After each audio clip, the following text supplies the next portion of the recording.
solution. Unfortunately, this webinar is not going to be of use for people in that situation. Although the Refugee Council of Australia and many of the others involved in advocacy and work to support people seeking asylum in Australia. You can find out more information on our via this link that's going to be put in the chat. And before we proceed any further, I just want to talk through some housekeeping. This session is being recorded and will be we will eventually place it on our website so people can access it after today. We won't be providing the full introduction of our speakers just because there's a lot to cover, and we will be posting the bios in the chat so you can read while the speaker is speaking. There is a Q&A function in this webinar in Zoom. So please use that function to ask questions of our speakers. We do have time for Q&A at the end. And if you press like on the question that you want answered, we will do our best to answer, prioritize the questions we will answer. We may not get through all the questions, but we will do our best. Our first speaker today is Louise. Louise is going to provide a brief overview of what is meant by complementary pathways and what is happening in Australia currently. Thanks, Adama. Let me just share my screen. I've got the difficult task of trying to explain what a complementary pathway is before we then pass over to our experts in the different pathways. So complementary pathways, so we understand what we're talking about, are existing legal admission pathways, so migration pathways that are adjusted for persons in need of international protection. So basically how refugees can access other forms of migration other than simply resettlement through UNHCR referral. Complementary pathways are also newly created programs that provide for lawful stay in a third country where the international protection needs of the beneficiaries are met. So these are sometimes thought about as the sort of private sponsorship where humanitarian visas may be granted, but there is additional capacity in the system because of a new program being established. The key sort of complementary pathways are labour mobility, so skilled people moving for work, education pathways, so refugees who move to Australia to study, community sponsorship, also sometimes called private sponsorship, and family reunion through non-humanitarian reunion pathways. In the Australian context, migration to Australia really comes through two main streams, the humanitarian program and the migration program. So in the humanitarian program, we have both onshore protection for people who are found to be refugees after arriving in Australia, and we have an offshore resettlement program, which includes both UNHCR referred refugees and generally family referred special humanitarian program, which is a proposer referred but government supported resettlement program.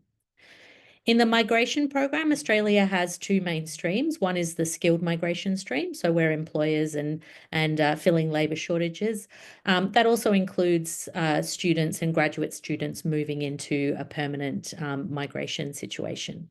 And then we have family migration, which is where Australian citizens and permanent residents are able to bring immediate family members to Australia. Complementary Pathways sort of sits between these two programs, and what we're going to hear from today is where we're at with Complementary Pathways in Australia.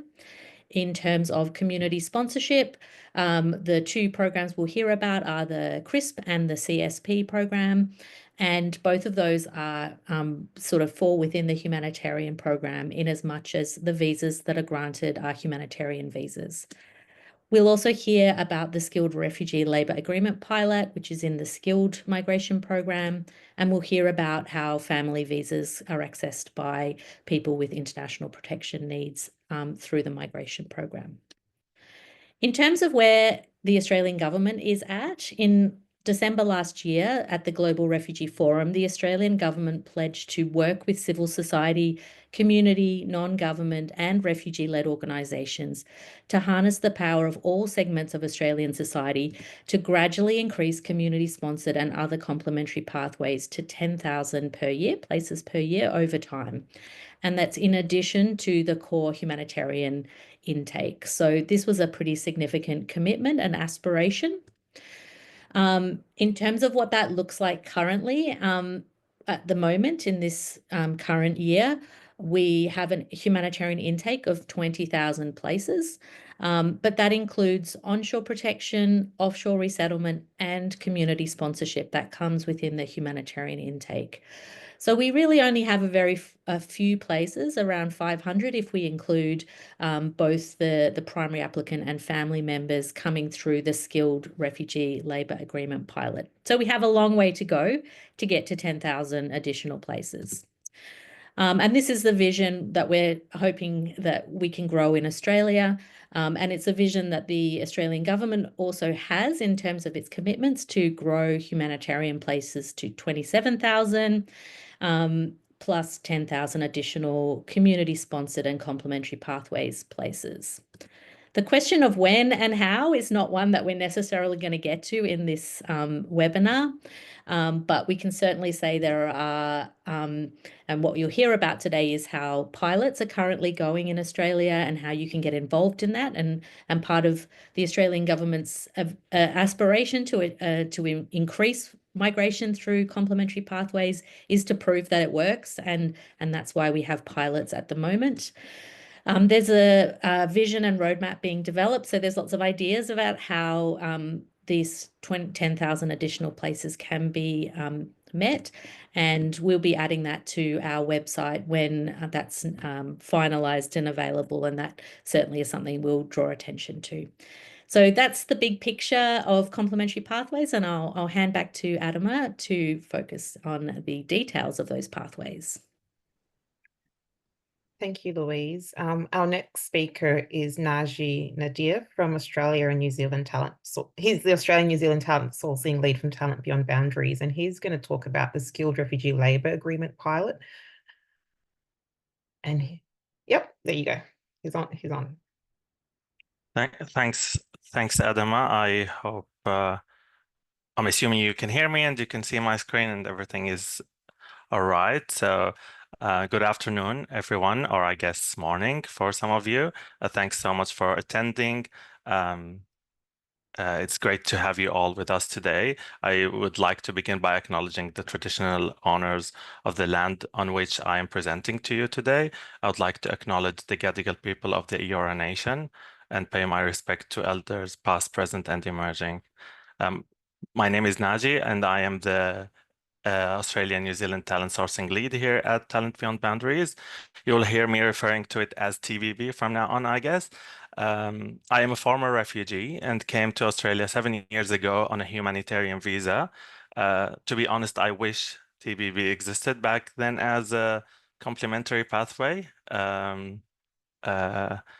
And you will know more by the end of this presentation why I'm saying that. And I'm here to talk to you about the Skilled Refugee Labour Agreement pilot.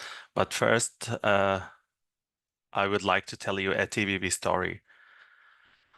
We have here Tarek. He is a highly skilled and talented software engineer, displaced from his home country, Syria, to Lebanon, and he has no access to basic rights because his status as refugee. While on the other side, we have Iris, which is an Australian technology company that has skills shortage in software engineering. Iris hired Tarek through TBB program, and here are some words by the company's former CEO, Andrew Walsh. On one side of the world, there are men and women in desperate situations. They are educated, they have skills, but they are stuck in limbo. On the other side of the world, there are people like me. I lead a technology company making software for the financial services industry. We are constantly looking to find the best people and enough of the best people to help us to continue grow. What if by solving one problem, we could help alleviate another. And that is how TVV's idea started. Almost half of the world's refugees are of working age, but many find themselves in countries where they have no employment rights. At the same time, 75% of companies around the world say they struggle to find the talent they need in the local labor market.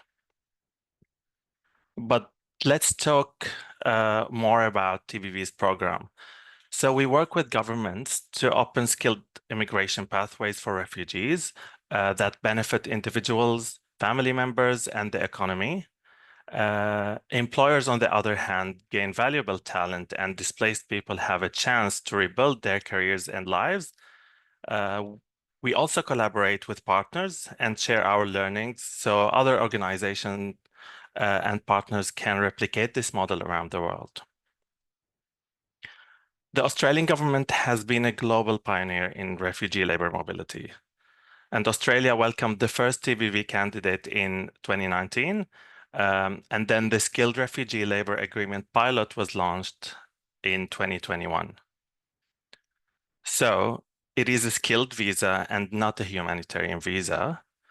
And for refugees, it's co-designed with the Department of Home Affairs for refugees by providing concessions that will remove some barriers for them. And we'll talk about that in a minute in details. And the employers will go with a pre-negotiated template of labor agreement with the government to be able to sponsor the refugees. In this pilot, the employer and private companies are driving the solution. So it is an employer-led process. It is a pilot for now, but we hope that it will be a permanent program in the near future. TVV is a global organization, and we work in many countries. And this map shows where TVV works. First of all, in red, it's the source countries where the candidates, where refugees reside, which are in the Middle East, Southeast Asia, Africa, and Latin America. In green, we have destination countries where we work with the employers and governments and where we already have programs working, like Australia, UK, and Canada. And in blue, where we are expanding, which is in Europe and the US. Here is what we have done so far globally. As you can see, more than 1,500 displaced people access the labor mobility pathway through TBB and our partners. We are working at the moment in 7 different countries, and we have 9 partners assisting the candidates using Talent Catalog, which I also gonna talk to you about in the next slide. We have so far 172 employers extended job offers for TBB candidates. So our candidate database is called Talent Catalog, TC, where candidates can register from anywhere around the world. We made the registration process easy for refugees to be compatible on mobile phone because many might not have proper access to computers.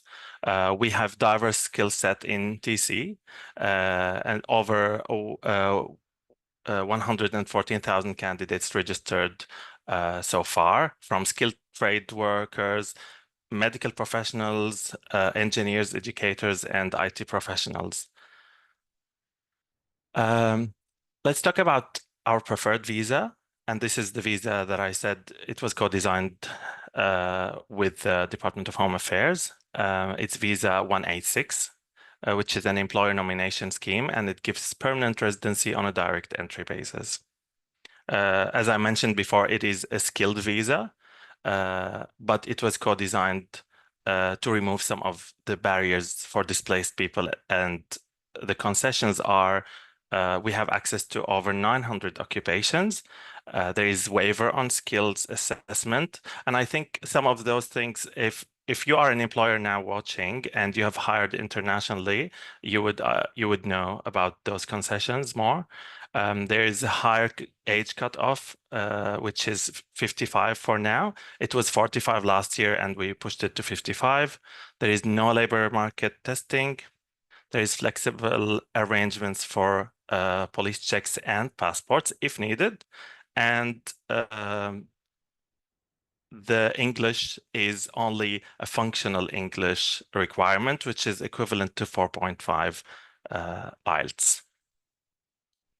Here is a snapshot of some of the companies that have issued job offers for TBB candidates in Australia.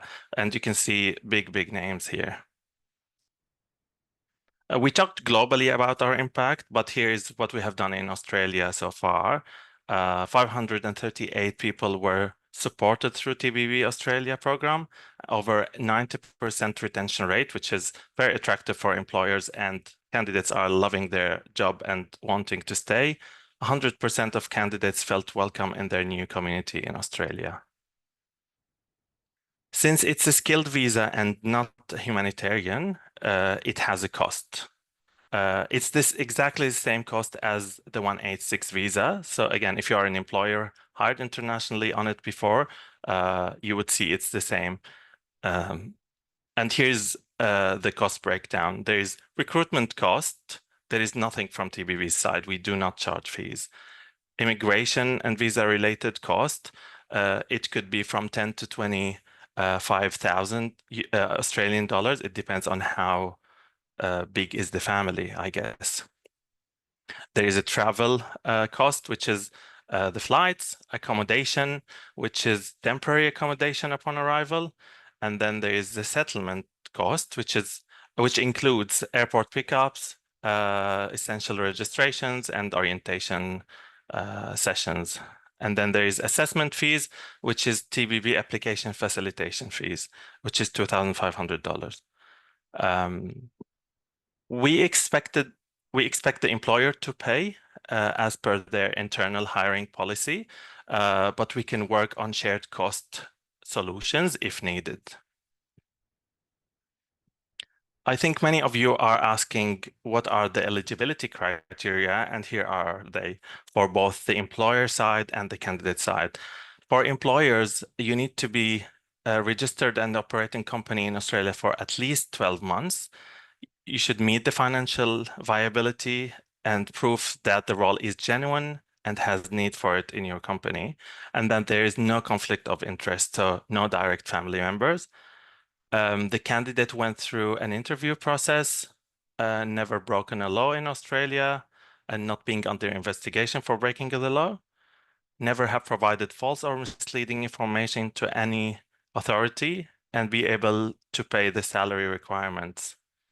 Candidate skills match the role as well.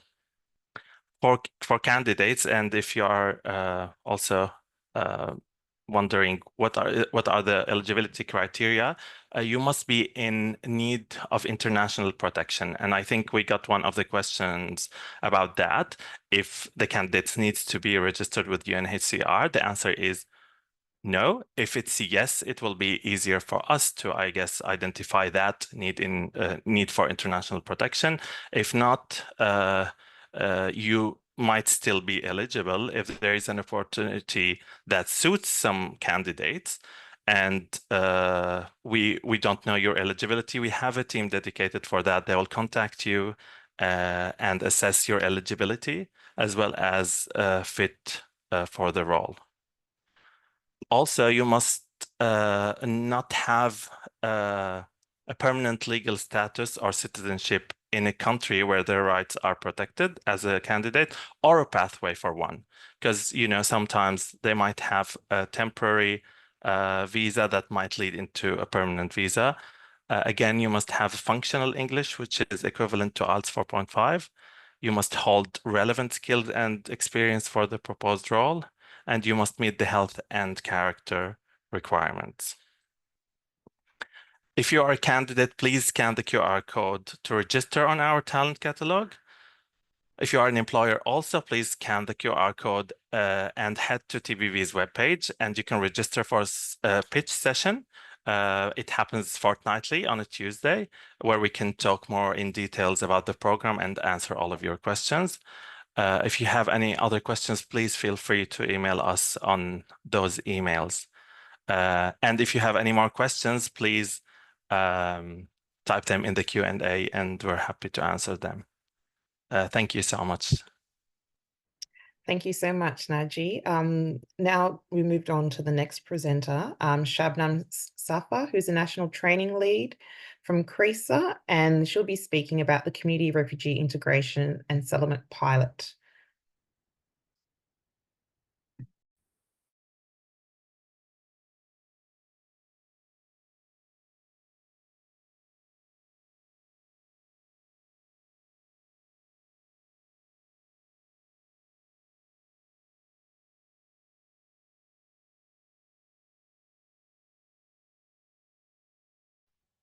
Shabnam, you're on mute. I'll start again. Thanks for that. I was just saying that Lou has done an excellent job of painting the bigger picture, and it's just made my work a lot easier, and I'll go straight into the crisp, what it is and how the program runs. But before that, we, the Community Refugee Sponsorship Australia, we're an independent national charity organisation, and our vision is to lead in encouraging, developing and supporting programs that expand and improve refugee settlement in Australia by harnessing the generosity, goodwill and social capital of groups of everyday Australians, because we know there's so much compassion and goodwill out there. We want to utilise that and mobilise that and expand protection pathways for refugees in Australia. At the moment, we're delivering the federal government-backed Community Refugee Integration and Settlement Pilot, or the CRISP, which is what I'll talk to you about tonight. The CRISP as a program enables local groups of 5 or more people to welcome and support a UNHCR referred refugee household in Australia from their first day of arrival. As a pilot program, we were launched in May 2022 with the aim of, with an allocation of 1,500 places over the duration of that pilot, which goes up to, I think, June 2025. Some key things you'd like to know about how the program works. I've already mentioned that refugees who come through the CRISP program are UNHCR referred refugees, which means it makes the program a sponsor a stranger program, and community support groups on the ground in Australia cannot nominate someone they know to come under the program. So they get matched with somebody they don't know.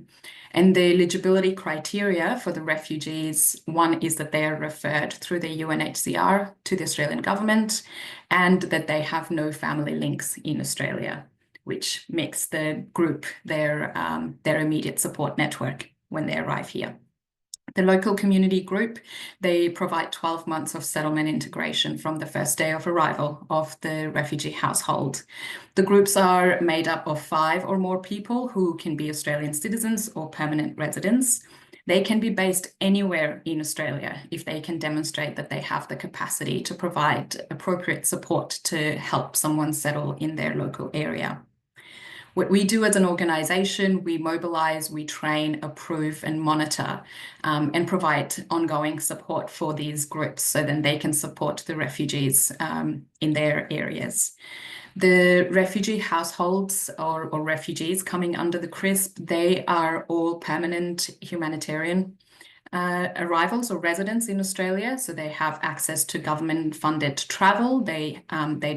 Neither they nor the group pay for their travel and visa fares or anything. They will also have access to income support from their arrival date in Australia. They can access healthcare, English classes, torture and trauma services where needed.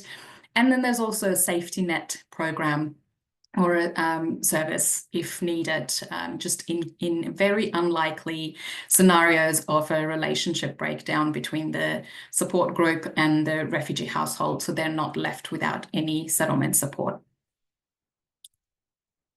Here's a bit of a more detailed overview of who does what. I'll start my way from the top. I've already mentioned that the federal government provides, access to income, Centrelink income, for example. That's what we call income support in Australia.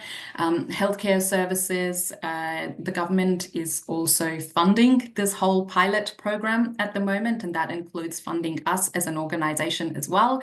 We're a small but mighty team across 3 cities in Australia. Australia. The government receives the refugee referrals from UNHCR, and then from those picks the ones who fit the CRISP eligibility criteria, and then refer them to us for the CRISP program.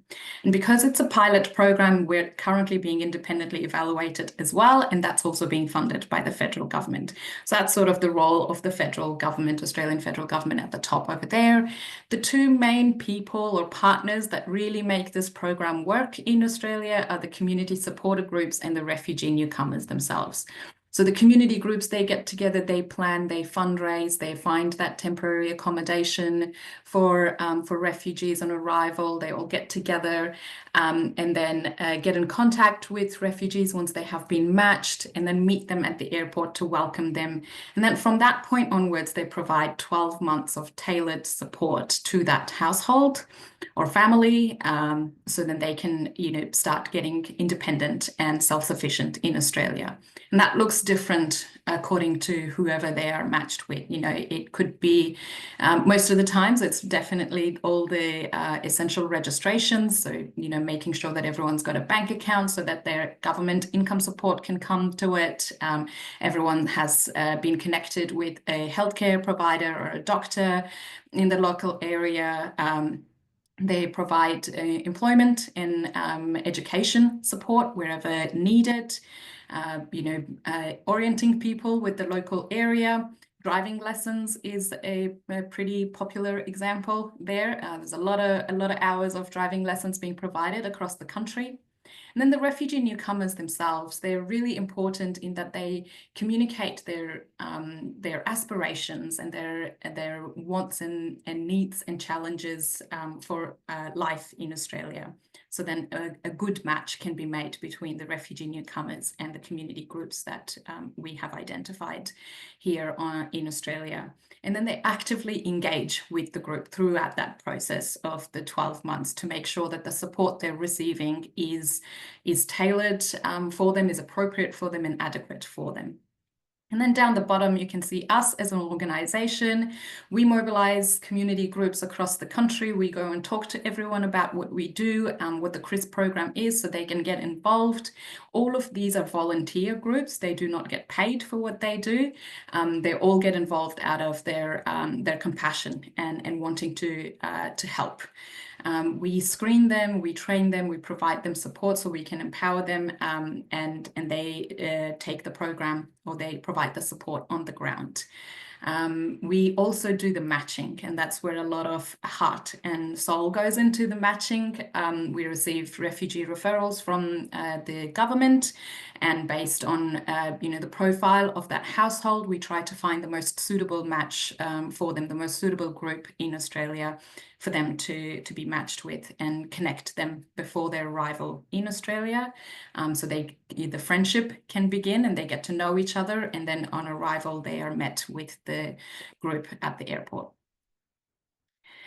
There's some core principles that really make this work. I'm not going to go into all of them due to time, but at the very heart of the whole model is that it's a group endeavor. It's, a group of people coming together. They can be neighbors, colleagues, family, anyone really, or even strangers. Sometimes we've brought strangers together as well. And that around that shared purpose of supporting someone start their new life in Australia. And it also means that responsibility of providing support is shared across a whole group of people. And refugees, when they arrive in Australia, they have access to the social capital, or all the networks of all of these different members in the group, which gives them an instant support network of many, many people from their first day in Australia.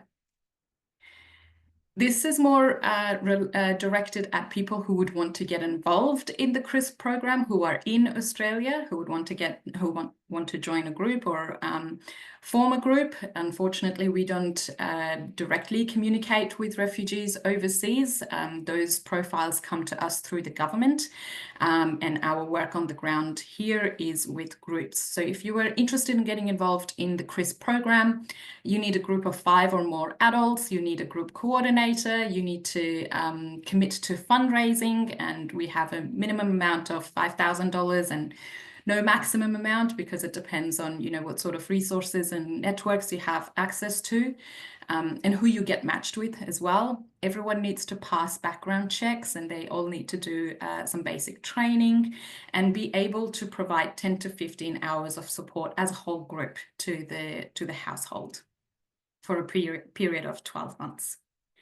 And all the funds that get raised are very independently managed by the group. We don't have any say in how they spend it, really.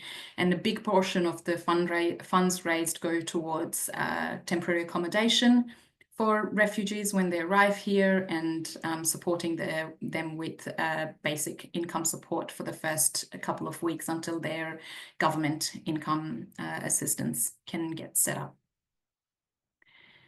I do have a lot more to share with you, but conscious of time, I might direct you to our website. There's a lot of information there, both for people who would want to get involved and form a group, but also for people from overseas if they want to know more.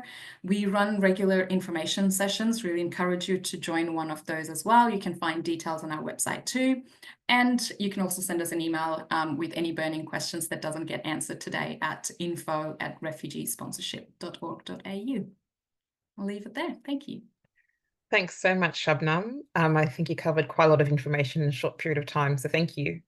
We'll move on to the next complementary pathway, and that's the Community Support Program. So we have with us Dor Achek from SSI and Kylie Maxwell from IOM to explain this pathway. Great, thanks, Adama.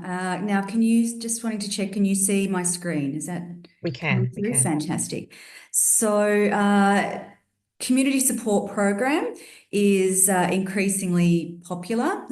It's been around for a number of years now, and the fantastic thing is it's starting to gain traction in the community.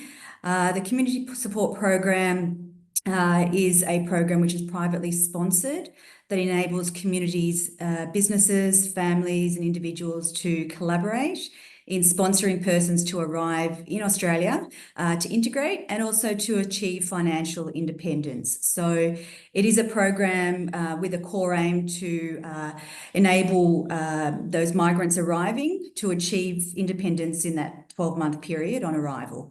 It has a better success rate in terms of grant rates than general humanitarian visa, the subclass 202 standard visa. The applications have to be lodged through an approved proposing organisation, of which IOM and SSI are national APOs. And there are a number of other APOs, and they are all on the Department of Home Affairs website. And to answer one of the questions that was in the chat, there are 1,500 visas per year for the Community Support Program currently. So as was mentioned by Louise earlier, that's currently in the humanitarian program, but it is 1,500 for this year, although fingers crossed that we can get more of that moving forward. The eligibility for the applicants are that they, similar to a subclass 202 special humanitarian visa, living outside their home country, facing substantial discrimination. They're required to be from a priority nationality and country. This is a question we often get asked of what are those nationalities and what are those countries. This is a list that is not accessible to the public. The Department of Home Affairs provide this list to APOs. So we are able to look at people's eligibility based on that list, but it's not a list that the department has allowed to be given to the general public. So that list does change periodically, and usually sort of every 1 to 2 years we'll see a change in that priority nationality and country list.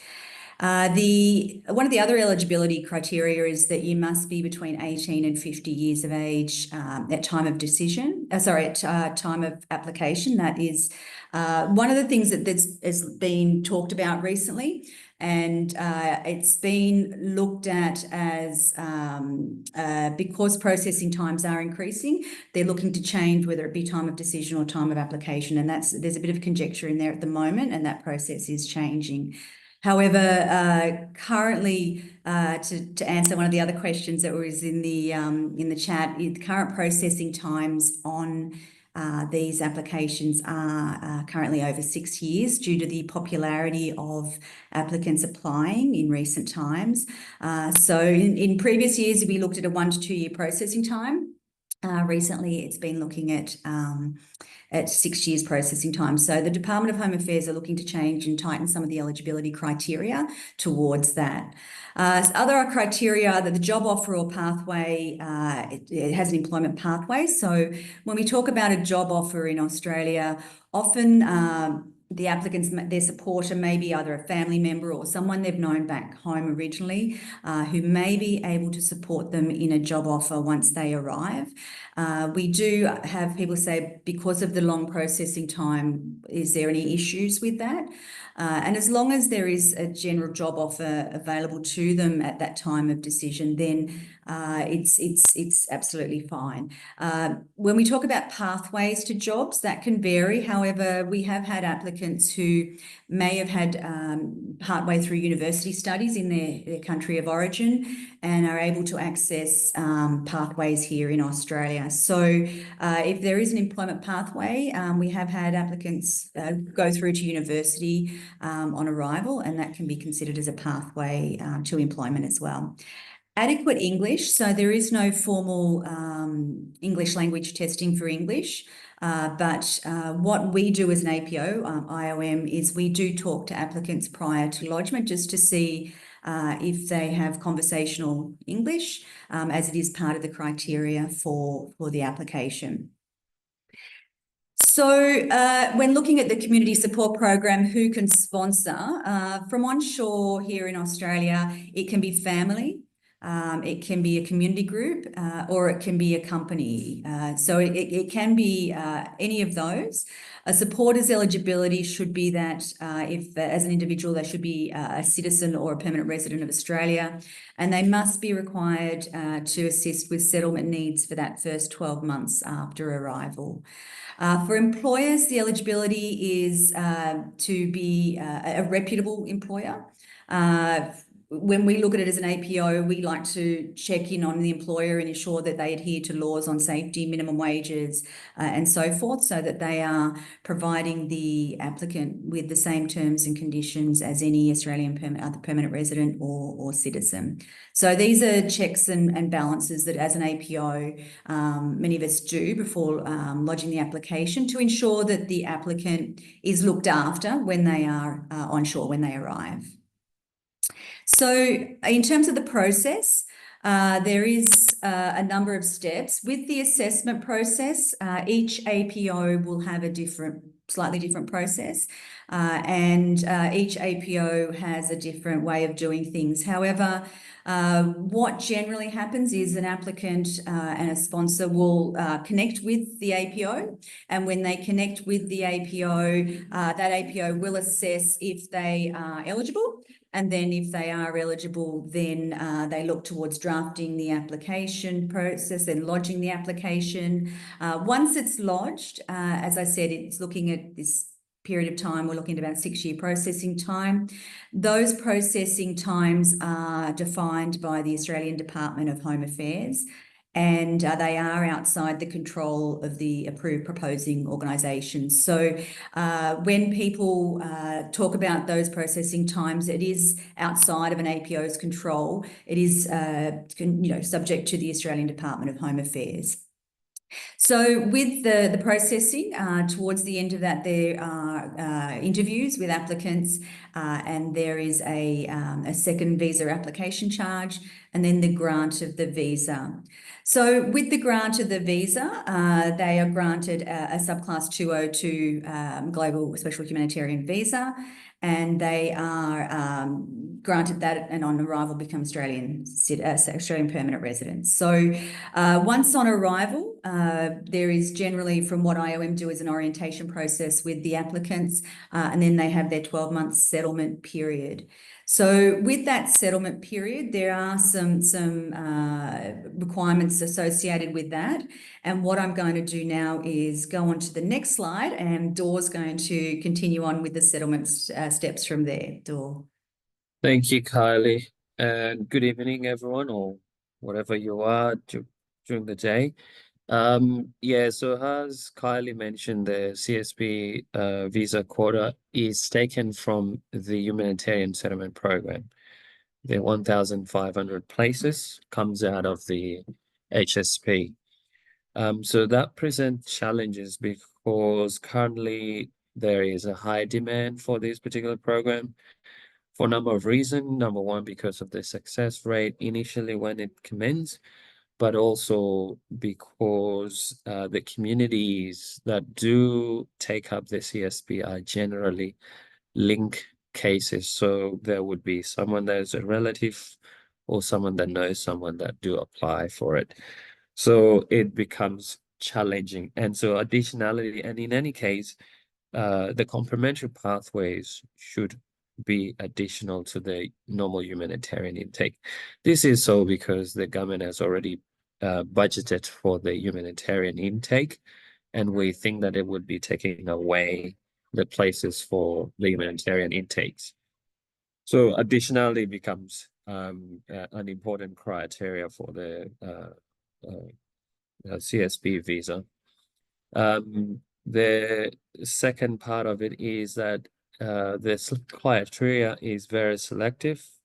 It actually requires people be nominated or applications lodged based on what the department sees as the key priority areas.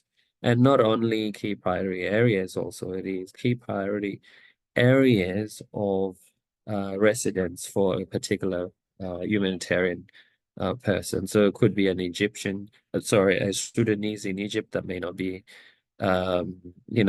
eligible, but a Sudanese somewhere in Kenya maybe. So something like that. So there is that strict criteria and selectiveness of the government. Parts of that is determined also by what is happening globally, because in some areas it may be challenging to access exit permits in countries of asylum or in country of first asylum. So when it becomes challenging to access exit permits, the department is hesitant to actually process cases from that particular country. And then it changes from time to time, as Kylie mentioned earlier. Sometimes it takes 2 years, sometimes it's not that long. It may take less than 2 years to see changes. We've seen rapid changes recently within a space of 6 months. So those cohorts and locations do change consistently. And then there's a limited safety net. What I mean by this is once people arrive to Australia, they generally don't have social security support for 12 months. They are required to rely on their sponsor or a job that they have entered into once they arrived to support themselves. In an event where that sponsorship relation do break down, then it presents a significant challenge for people to then look at how they can support themselves from there. It also presents a challenge because we know in the current crisis how difficult it is for housing to secure housing within a specified amount of time. So when people arrived here, they do not have social security, and then it becomes challenging. Even if that one person works, then the other family members may not work, and that income may not be sufficient to secure a lease of a property. So it becomes very challenging in accessing livelihoods once people arrived. But that's what the settlement support is, post-arrival, where organizations do work and tirelessly try to support people in events where there are challenges experienced through the limited safety net. And then the last thing is cost. It is quite costly, the visa. There is the standard, consistent cost from the department. It has reduced in the last year or so to about 7,800, I believe. 535 is the initial application fee, visa charge that is charged when you lodge the case, and later on there's about 7,300 that is charged once they are close to a visa grant. Plus the APOs, the approved proposing organization, do charge fees for supporting and lodging application, because this visa can only be lodged through the approved proposing organization. So their fees ranges. Each organization determine those based on what fits their organizational operational systems. And then there is also a requirement to facilitate airfares, housing, settlement, also medical and any biometric required assessment that needs to be done is all costed to the sponsor. So those are the things that increase the cost. And it depends on the sponsor, because then they are required to also undertake an assurance of support, which is generally based on a number of people in each application. So there is a range of challenges that we oversee in this program, and we continue to advocate and put forward a case for adjusting and reviewing this particular process so that we can have an ideal, globally recognized community support program. Next slide. If you do need to reach out to us, we'll be happy for you to go on to each of our websites or write an email to each of the email address that is listed below in this slide, and we'll try to go through whatever queries that you may have in relation to the CSP program. I think that's the end of my presentation. We'll address questions in the chat. Thank you very much. Thanks so much, Dora and Kylie. So just a reminder to everybody, if you have questions, please put them in the Q&A. If somebody has asked that question and you also would like it answered, please like it. So that way we know that that's a priority question that we'll try to answer during the Q&A. Some questions have already been answered, so please look under the answered questions tab and you'll see the responses to the answered questions. So next up we have Marianne Kenny from Murdoch University talking about family reunification through the migration program. Hi, everyone. Again, thank you to Louise and to the Refugee Council for organising this session. I found it really useful so far myself.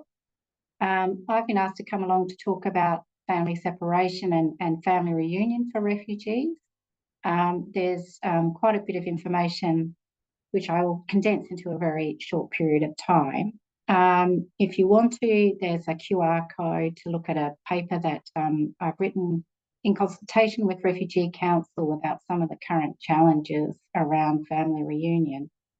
And I'm basically, as Louise already flagged, talking about family reunion in the context where people can't access a special humanitarian program because of, I guess, the quotas we've talked about, but also too where people are specifically excluded from accessing the special humanitarian program because they arrived by boat. I'm going to talk briefly about a couple of visas. So it's going to only involve applications where the applicant is outside of Australia. If you are inside Australia and you're considering applying for some form of partner visa, you really need to get advice about whether you're able to transition onto one of those visas, because the law is very complex. Now, also too, if you're wanting to sponsor someone through this program, the visa applications charges are expensive. So it is important to get help so you're not wasting your money on these visa application charges, because you won't get that money back. So I'm going to be talking briefly about partner visas, child visas, and a couple of other family members types of visas, parent and fiancé visas, and where people can get support or advice. If you're looking at other family members like brothers or cousins, unfortunately, the family migration program we have in Australia does not offer visas that cover those relationships. So briefly, in terms of partner visas, who can apply if you want to sponsor a person who is your spouse or de facto partner, an Australian citizen or permanent resident? So the visa usually goes in 2 stages. The first stage, a grant of a temporary partner visa, which allows the person to come to Australia.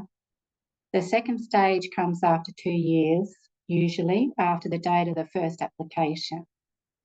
You can go straight to the permanent visa if you are in a relationship for at least 3 years, or at least 2 of those years, or you've been in a relationship for 2 years and you have a dependent child.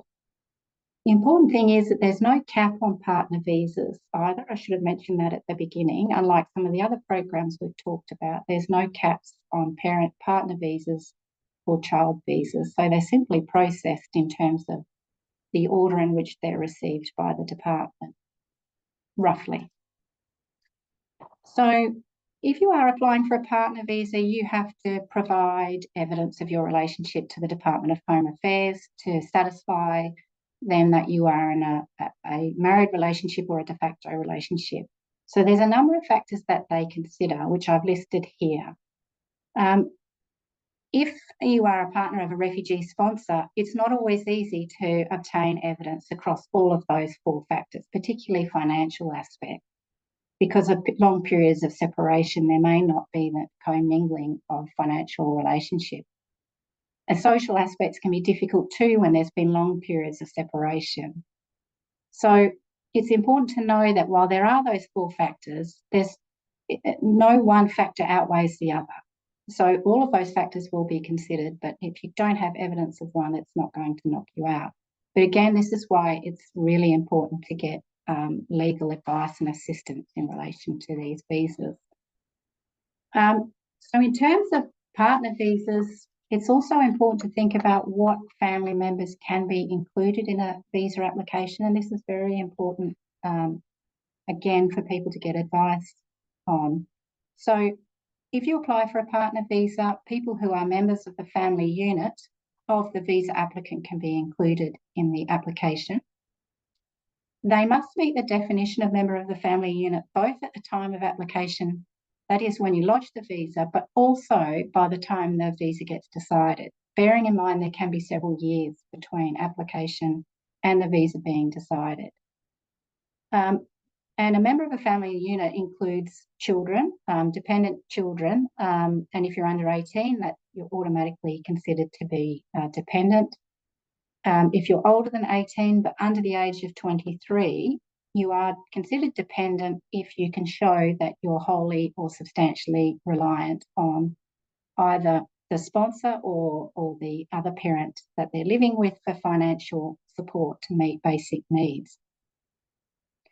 So if you have concerns of a child that in terms of a member of a family unit that is almost at the age of 23, again, it's important to get advice and to notify the department to process the application urgently. Because if they turn 23 before the application is finalised, then they'll no longer be considered to be a member of the family unit, unless you can show they're incapacitated for work due to some form of, injury or something like that, which is very difficult to prove. So cost of partner visas, as I said, they are expensive. So I thought I would just put some of them up here for you so that you're aware of those. So There are significant costs with applying for an application in terms of visa application charge, and then there are a whole heap of other visa application charges which are significant, which people have already talked about, but they may also include DNA testing, which is significant. So it's important to think about that, because if you're looking at a family that's, say, a partner and a couple of children, you could be looking at costs of over $25,000 just in visa application charges alone. So again, make sure that you invest in good advice in order to help you with that application. And it is an area that needs reform and is very challenging for people to raise that kind of money. We did get a question earlier about whether or not there is someone that you can go to in terms of obtaining loans for that sort of these sorts of visa application charges. And unfortunately, I'm not aware of anywhere that would provide financial assistance for these visa application charges. Now, the other issue around partner visas is processing time. Obviously, again, because if you have children, it's clearly an issue to try to get an understanding about how long an application will take to be processed. The Department of Home Affairs website says at the moment that 90% of partner visas are processed in 24 months. They unfortunately don't give you a breakdown according to where the applicants are coming from. We do know that there are significant wait times for processing partner visas from some countries, in particular Afghanistan. Those processing times are coming down. We are aware the department's putting a lot of energy into processing those applications as quickly as they can. They can prioritise applications if you can demonstrate there's some compelling and compassionate circumstances, but otherwise they'll process them according to when they receive them. Health checks and biometrics can be challenging because certain countries where an applicant may be will not collect biometrics, necessitating the need for the person to travel outside the country in order to do those tests, and one of those countries being Afghanistan. There are also child visas, so this may be something which people want to look at, particularly if they have a child that is over the age of 23. So this does allow for children under the age of 18, but also adult dependent children to come to Australia if they're under 25 years of age at the time of the application. But they have to be studying full-time at an educational institution. Again, I realise that can be difficult for people from refugee backgrounds, but there's no requirement at the time of decision to be under the age of 25 in this case. So they're under 25 at the time of application, but not at the time of decision. Orphan relative child, so people may have children where their parents are either deceased or can't be found or are incapable of caring for their child. So if there is a sponsor in Australia and they're under the age of 18, if there is a relative, a sibling, an aunt, uncle or grandparent who can sponsor that child, it's also possible to bring that child here through that program. Again, they have to be under the age of 18 at time of application, but they can be older at the time of decision.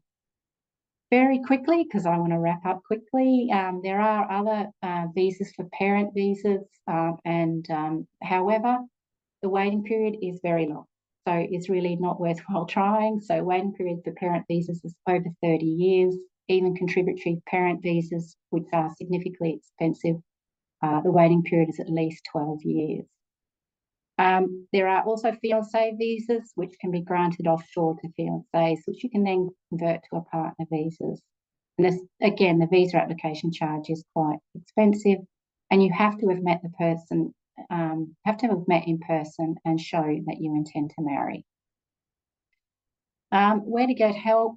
There's a QR code here for community legal centres.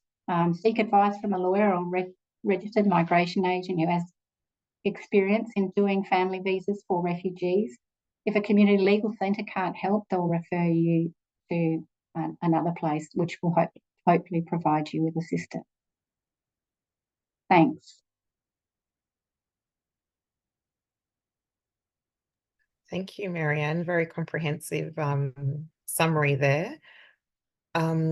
Now, the next complementary pathway that we're going to talk about, we'll have Sally Baker from ANU talk about the Refugee Student Settlement Pilot. And just before Sally starts, again, just put your questions in the chat and we will get to your questions in the next session, which will be the Q&A. So thank you.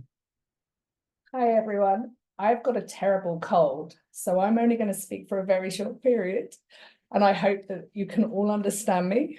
So I'm going, hello, good evening and good morning, and also I'd like to acknowledge I'm meeting from the lands of the Awabakal peoples here in Newcastle. I'm going to talk about what I hope will become the newest complementary pathway in Australia's suite of pathways, the Refugee Student Settlement Pathway. This is the part of the skilled pathways and would be an education pathway. The Refugee Student Settlement Pathway would start with a pilot, and I'll speak to some of the details of the hopes for the pilot. I need to be clear that this is not, it's not in progress right now. We're hopeful that it will be in progress soon, but it really does very much depend on the government and the Department of Home Affairs and some internal advocacy that we need to keep working on.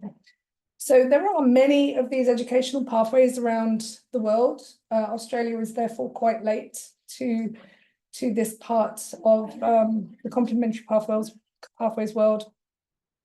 If we were to get a pilot up, it would start with 20 students, and these would be humanitarian visas. The reason for that is because unless someone has permanent protection or citizenship in Australia, they cannot access a domestic place. So this is the CSP, stands for Commonwealth Supported Place. That's a domestic subsidised place at university. And they need access and access to the higher education contribution scheme, or the loan program that permits students in Australia to defer the costs of a degree. The Refugee Student Settlement Pathway would likely start with university study, although we are looking also at whether vocational education might be possible as part of this pilot. But in the longer term, other visas will need to be considered to make this complementary. The Refugee Student Settlement Pathway has been co-designed with the federal government, and there are some parameters. It is a youth model, so really from 18 to 25 for undergraduate study, 18 to 30 for postgraduate study. It's likely to be constrained in the first iteration to single students with no dependents. And there is work underway to think about undergraduate offerings, but also postgraduate offerings in industry specialist areas or skills gaps. And the great hope is that we'll have a pilot starting with 20 visas issued next year in 2025, so that students could start their studies in semester 1 in 2026. Again, I have to be really clear that this is aspirational. This is not, it's not confirmed. Like the other complementary pathways, this would be a sharing model, but with the student pathway, the sharing would take place between government, educational institutions like universities or colleges, training colleges, and following the CRISP model, there'd be university community supporter groups who would provide wraparound support for students for a full year after arrival. The indicative sharing is likely to be that government will take responsibility, as always, for visa and immigration. The universities will take responsibility for providing supports, including soft landing through foundational preparation courses, accommodation for a period that could be up to 12 months, and financial support to cover the costs of equipment and some living support. And then the university community supporter groups would provide settlement support similar to what CRISP groups are providing to community groups. They would help students to orient on campus. They'd meet students on arrival at the airport and would help students to navigate both academically and to their local communities. And after the first year, would help students to navigate independence This is very much based on the World University Service Canada Student Refugee Program, which has been in existence for 46 years and has a very long and solid history of success in Canada.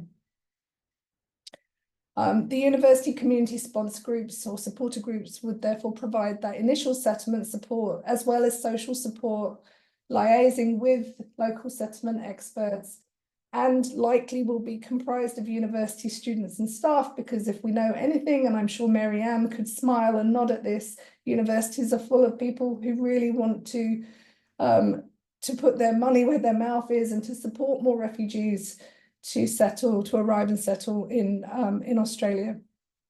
Fundraising will also be a key component of this work of the university community support group. And as I said, this blueprint that I'm suggesting here has been co-designed. It was co-designed with over 60 different organisations, very much in dialogue and partnership with Community Refugee Sponsorship Australia. And to facilitate this within the university sector, a consortium of refugee welcome universities has come together. There's 15 of us and growing, to help provide governance and advice to government on the development of this as a pathway, because obviously this really does hang on universities being active and engaged partners in the resettlement pathway and the student settlement pathway.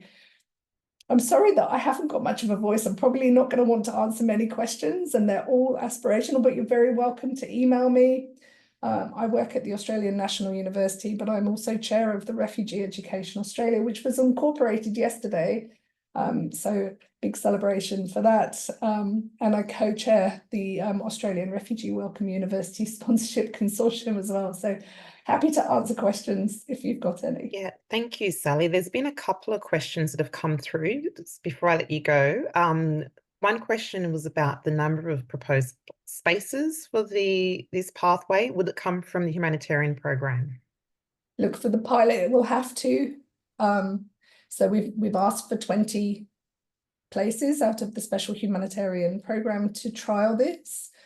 But I think in the longer term, it will need to use a different visa to make sure that it is truly complementary. And I think the work that will happen through learning through the pilot and then beyond is to work out what concessions will be needed on which visa to make sure that this is an attractive proposition to government in terms of cost sharing and sustainability and scalability.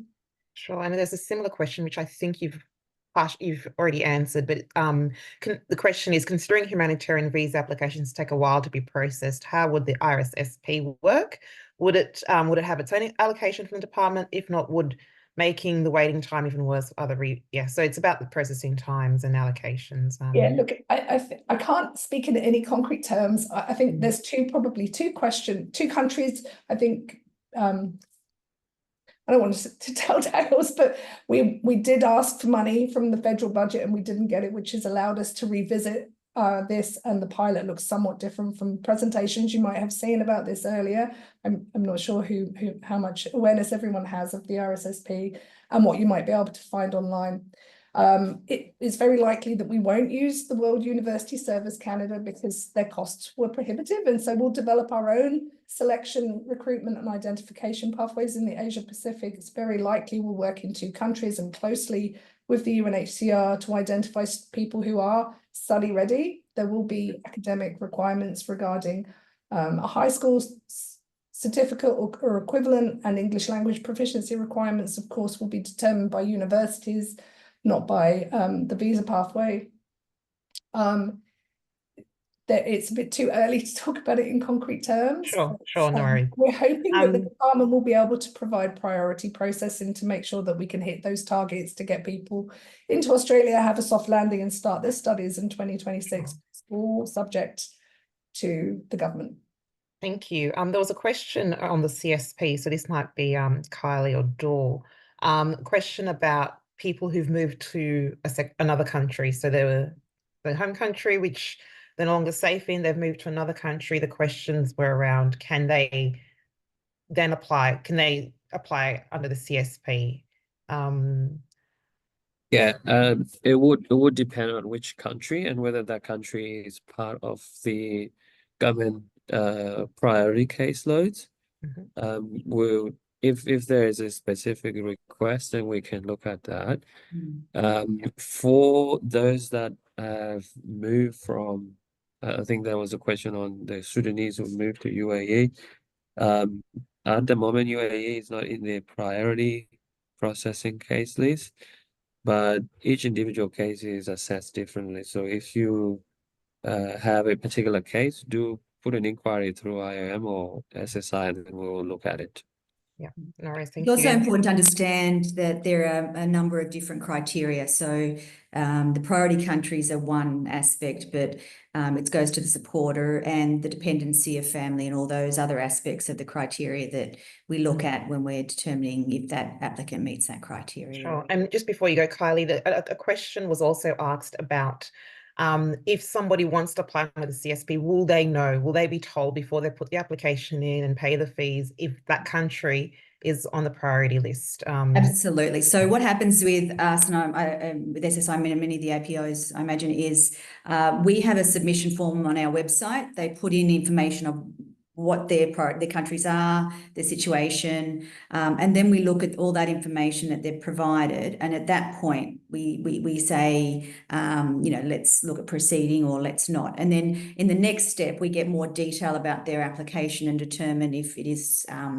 not only just the priority countries, but all the other detail before they can move towards the visa processing. So there are a few steps along the way to ensure that they meet the criteria for it. But initially, if they are not part of those priority countries, we will tell them very quickly. So they're not wasting time or money in that aspect. Sure. There's not money in we don't lodge an application without telling them all that information in detail beforehand. Okay, and I can see some individuals are putting questions in the chat about personal circumstances. We're not able to address any personal questions about your circumstance, so we would recommend you get some migration advice. Everyone who's presented today can provide advice on their specific programs, but you would contact them directly.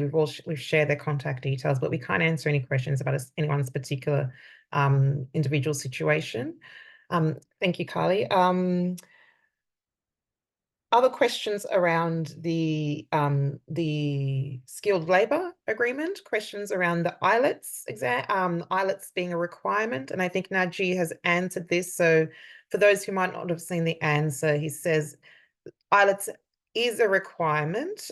Getting the official, it's a visa requirement and not a registration requirement for the programs, but you will need proof of IELTS results, and he's provided information, a link there in the chat.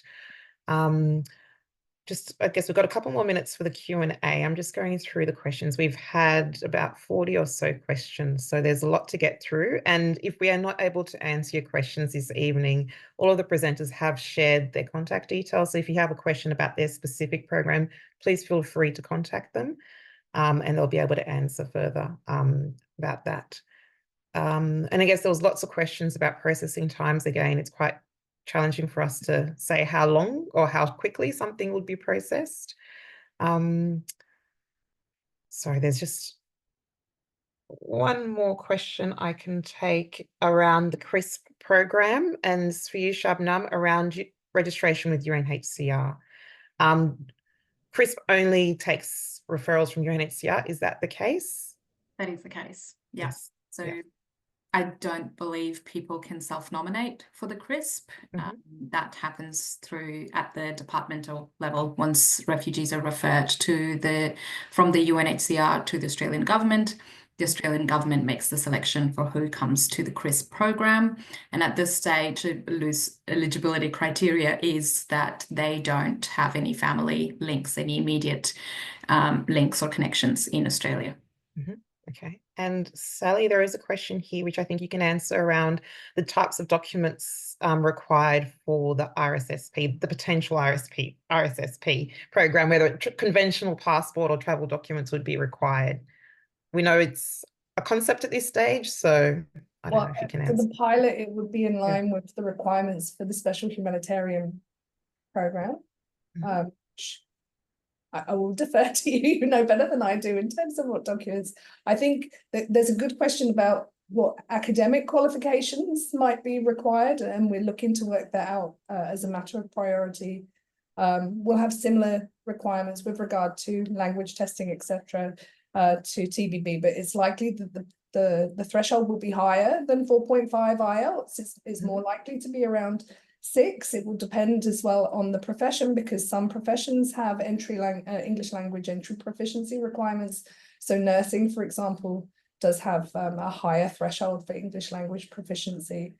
And for the student pilot program, we're not sure what the priority areas will be yet. It really is tentative, but we're interested in looking into these and working out what that might look like. So, Okay.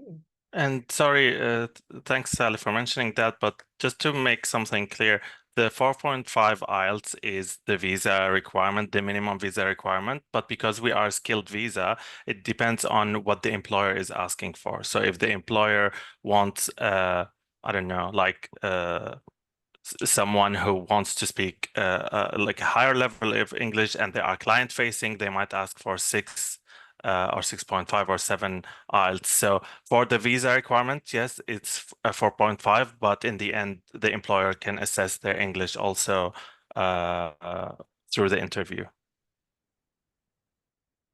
Okay, fantastic. Thank you. I think we've had over 40 questions asked, and there's been quite a lot of information that has been provided. This session has been recorded, so I know we went through each of the complementary pathways. There's a lot of information. So once the recording is available, we'll put it on the website and you can watch it again if there's information that you want to catch up on, or you can contact the organisations directly to ask any questions. I might close off by asking each panelist, we've got 10 minutes to go, one question. So you've got to be very brief. I'll give you 1 minute each. What do you hope for the future for the complementary pathway that you are working on? And what do you want to see happen in future to grow these pathways? So I might start off with in the order in which we presented. So Naji, if you can go first. Yeah, absolutely. We would love to see the pilot to become a permanent program and to have no cap on that. We would love to see more employers hiring refugees through our program. And I think SSI has released an amazing report recently about refugees not being hired in their full potential, while through our program we are doing that. We are hiring refugees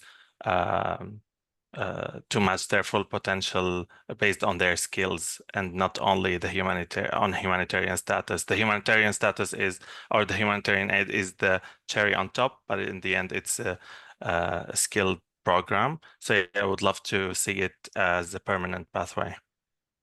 Okay, Shabnam, over to you. What do you hope to see in the complementary pathway that you're working on?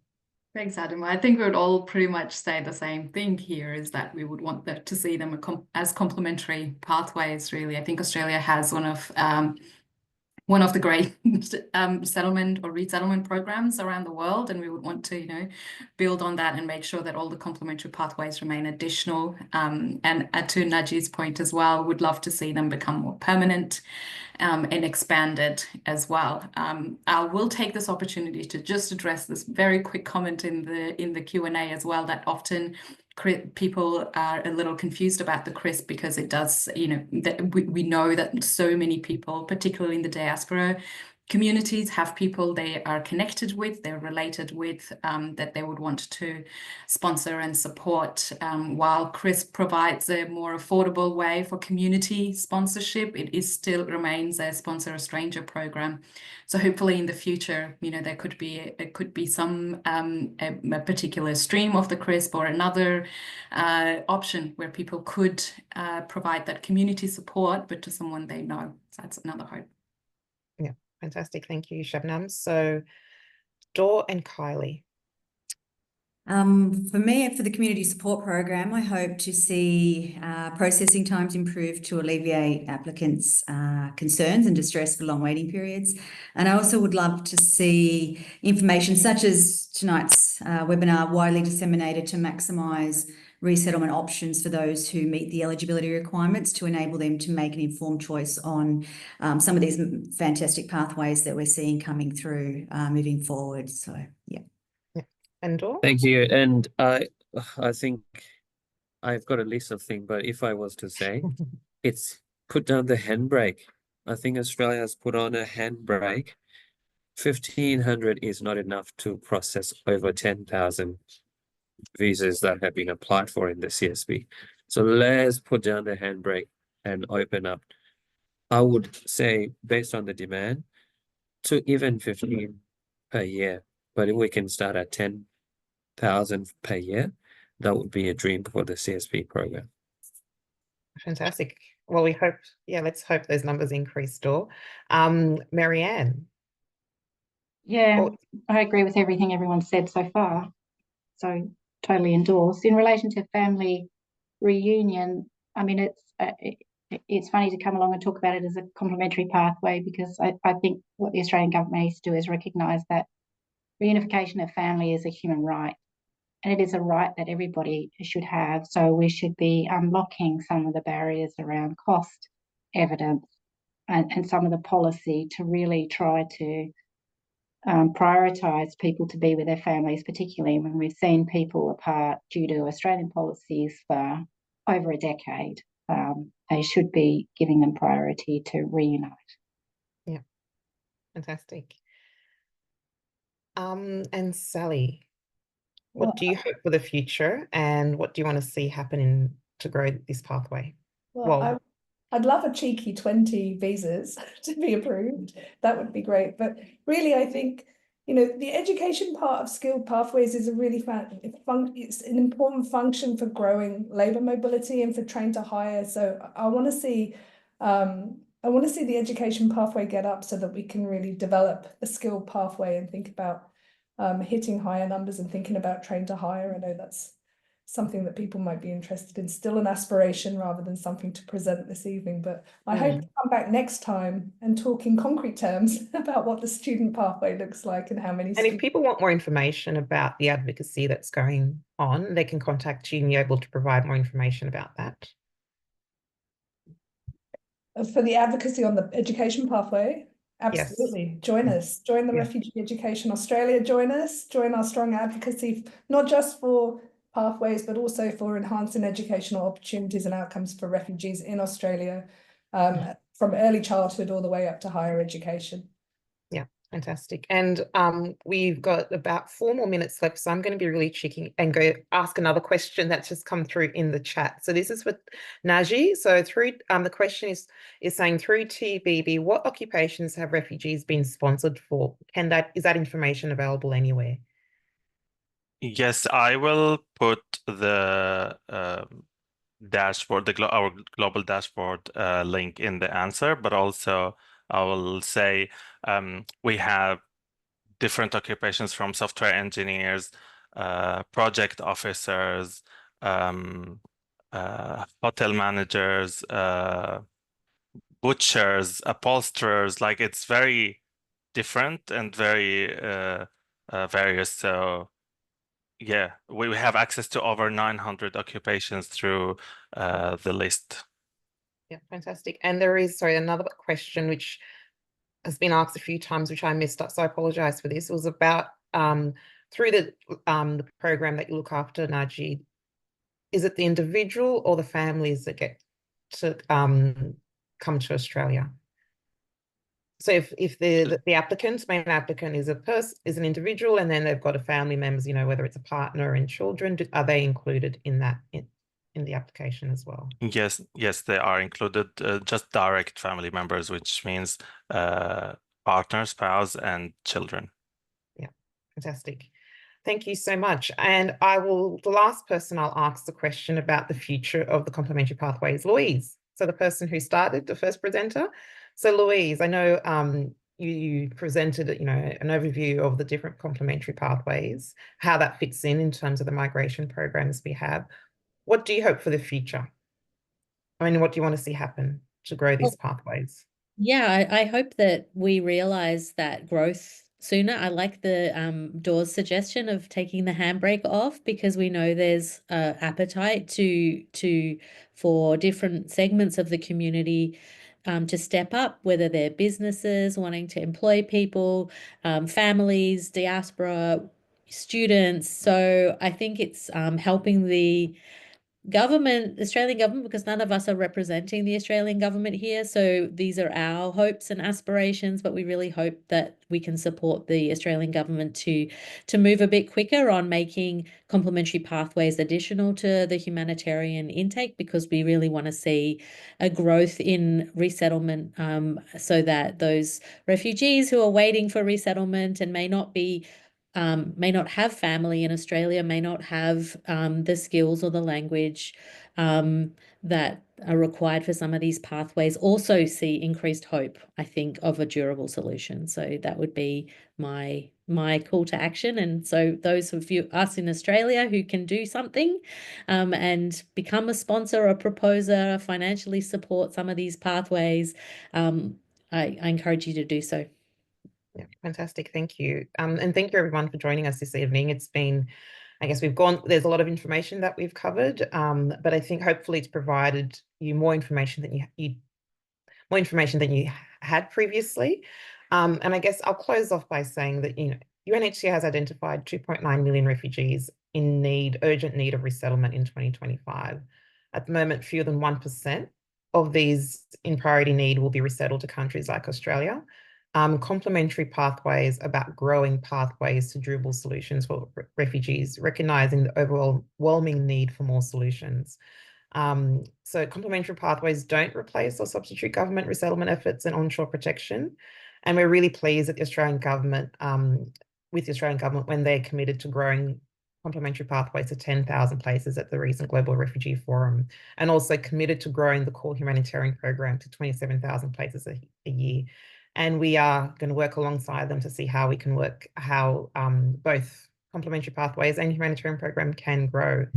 So complementary pathways, as you would have heard tonight, is really about other actors getting involved. So whether you're an individual and you want to be part of a sponsorship program, whether you're an organisation, whether you're a business that wants to employ someone, whether you're an educational institution, it's about everybody stepping up and supporting pathways to Australia. So hopefully if you have any more questions, we have shared the contact details of our speakers and the organisations working in this space. Please reach out to them for more questions.